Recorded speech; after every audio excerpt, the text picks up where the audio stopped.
Okay, so the top 3 myths and misconceptions about a plant-based diet will be: number 1, a plant-based diet is nutrient deficient. Contrary to that, I would say a plant-based diet is actually very nutrient dense, depending on what you're eating, what you're putting into your food.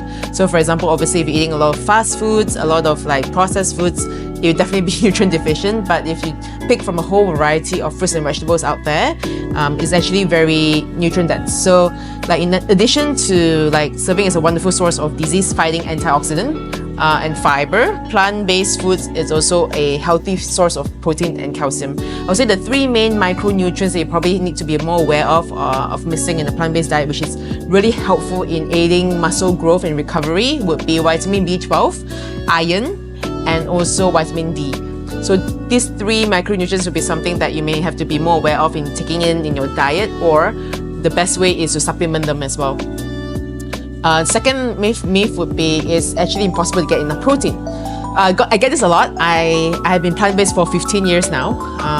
I've only recently started eating fish like a year ago, but mainly for the last 14 years I would say I have not touched any meat, and I've been able to lift heavy. I've been able to perform and when I was in sports, and that's also because I eat from a whole variety of protein sources.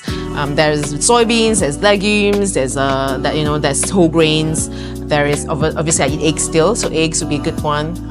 I eat a lot of like some form of dairy products, like not a lot of them, but some form of dairy product like yogurt or like feta cheese. So these are all good sources of plant-based protein sources.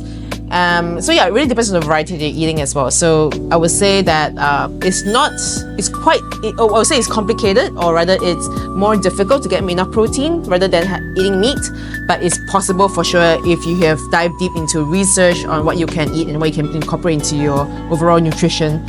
Thirdly would be protein from plants is less effective in building muscle than animal-based protein. So to give you an example of some elite athletes in the world that are plant-based, right, and are obviously performing at a high level, would be like quarterback Tom Brady, Venus Williams, a tennis player, like it would be like even the powerlifter Kendrick Farris as well. They're all our plant-based athletes, but they're still able to perform at a high level even without eating meat.